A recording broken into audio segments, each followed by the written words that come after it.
Kasus kelangkaan obat di RSUD Dr. Soekardjo, Kota Tasikmalaya sudah menjadi masalah klasik.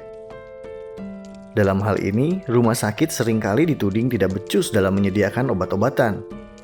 Padahal, kasus itu terjadi lantaran terganggunya cash flow atau keuangan di RSUD yang disebabkan oleh berbagai hal.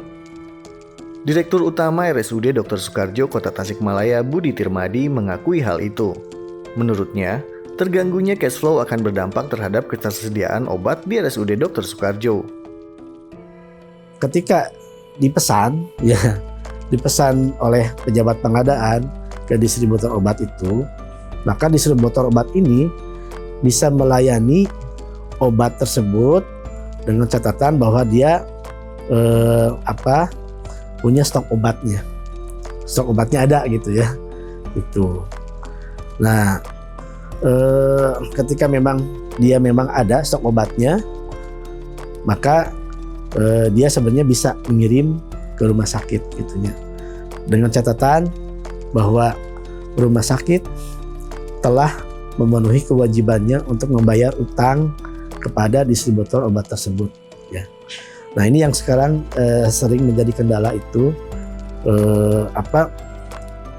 bagian pengadaan itu sudah pesan obat ke distributor obatnya ada, tapi ternyata terganjal secara sistem. Memang pada umumnya sebagian besar distributor obat itu sudah menerapkan sistem computerized ya. Jadi ketika ada sebuah order pemesanan obat, akan terekam histori kaitan dengan utang rumah sakit. Ketika utang rumah sakit ini sudah melewati batas toleransi, maka secara sistem akan terkunci ya. Jadi dia tidak bisa mengeluarkan faktur yang baru. Nah, itu yang menjadi permasalahan. Nah, sehingga ya rumah sakit kalau ingin pesanannya ini dilayani, maka harus membayar dulu utang. Nah, ini yang biasanya terjadi seperti itu, yang sebelum-sebelumnya kaitan dengan kondisi keuangan rumah sakit akhirnya kembali ke sana gitu. Ketika kondisi keuangan rumah sakit ada gangguan secara cash flow gitu ya, maka akan berdampak terhadap tadi kemampuan rumah sakit untuk memenuhi kewajibannya, terutama membayar utang terhadap rekanan, dalam hal ini distributor obat. Ketika itu terkendala, maka pengadaan obat pun akan terdampak tadi. Tapi ada juga dalam kasus tertentu rumah sakit mungkin tidak punya utang atau utangnya sudah terlunasi atau istilahnya sudah melaksanakan kewajiban. Tapi distributornya justru yang tidak punya stok obat. Ada juga kondisi seperti itu, memang beragam gitu ya. Itu.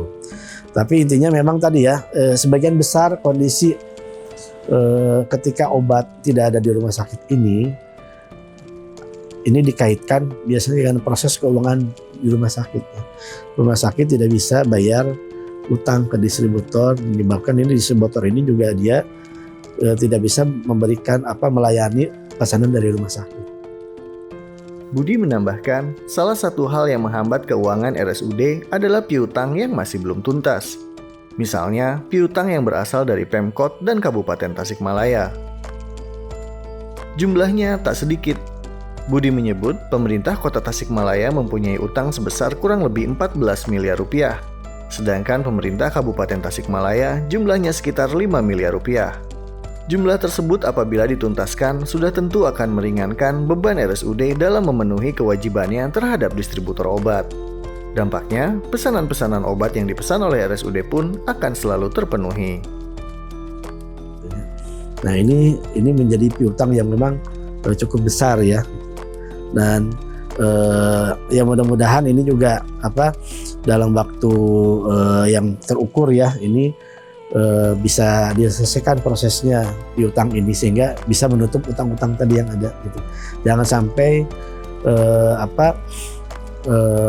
piutangnya juga ini terkendala sehingga akan menjadi kendala juga rumah sakit dalam membayar kewajibannya, dalam hal ini utang terhadap distributor, dan dampaknya tadi akan terjadi kelangkaan obat lagi seperti itu.